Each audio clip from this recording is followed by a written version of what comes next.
Assalamualaikum warahmatullahi wabarakatuh.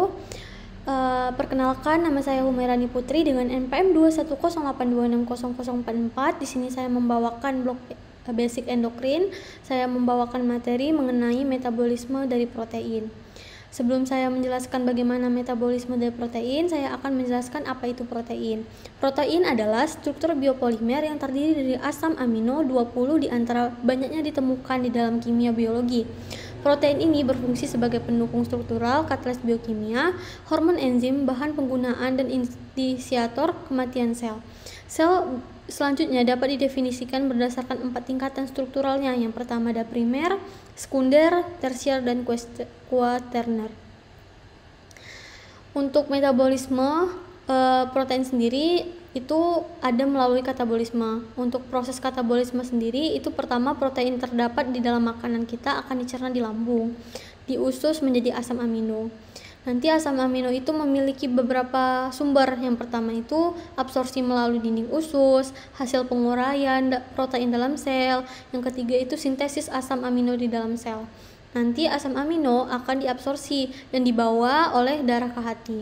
Sebagian asam amino diambil oleh hati protein di dalam sel-sel tubuh dibentuk dari asam amino.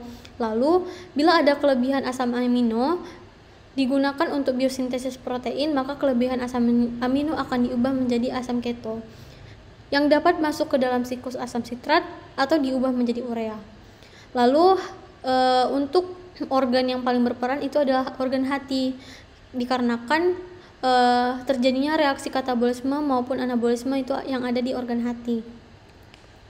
Untuk penjelasan lebih lanjut, untuk metabolisme protein ini pertama-tama itu ada yang dinamakan proses pencernaan. Proses pencernaan ini berupa protein dari makanan dipecah menjadi asam amino oleh enzim pencernaan seperti pepsin di lambung dan tripsin di usus kecil. Yang kedua itu penyerapan. Penyerapan asam amino ini diserap melalui dinding usus dalam aliran darah dan diangkut ke berbagai jaringan tubuh. Yang ketiga itu sintesis protein. Pada fase sintesis protein, asam amino itu digunakan oleh sel untuk mensintesis protein baru yang diperlukan untuk berbagai fungsi tubuh. Yang pertama itu enzim, yang kedua itu hormon, yang ketiga itu struktur seluler. Yang keempat itu ada deaminasi. Untuk deaminasi, jika ada kelebihan asam amino, tubuh akan menghilangkan gugus amina NH2 melalui proses deaminasi di hati. Gugus amina ini diubah menjadi amonia yang kemudian dikonversi menjadi urea dan dibuang melalui urin. Selanjutnya proses katabolisme. Yang pertama itu karbon rangka itu dari asam amino dapat diubah menjadi glukosa melalui tahap glukogenesis atau lemak menjadi lipogenesis atau dioksidasi untuk menghasilkan energi. Lanjut pada fase ekskresi, nitrogen sisa yang digunakan diekskresikan dalam bentuk urea melalui ginjal, sementara produk lain dari metabolisme protein diekskresikan melalui keringat maupun feses.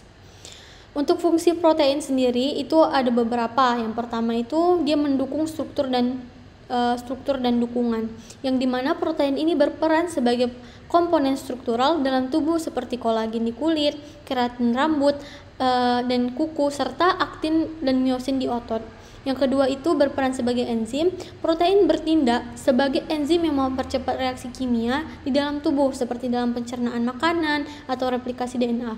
Yang ketiga itu transportasi dan penyimpanan. Protein seperti hemoglobin mengangkut oksigen di dalam darah, sementara protein lain seperti ferritin menyimpan zat besi di dalam sel. Lanjut, untuk fungsi protein lain itu ada regulasi. Nah, regulasi ini protein itu berperan sebagai regulasi proses tubuh seperti hormon, insulin yang mengatur kadar gula darah.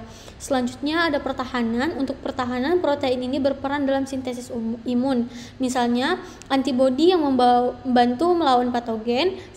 Yang selanjutnya itu sinyal. Untuk sinyal, protein ini dapat bertindak sebagai molekul sinyal seperti reseptor yang menerima dan mengirim pesan antar sel.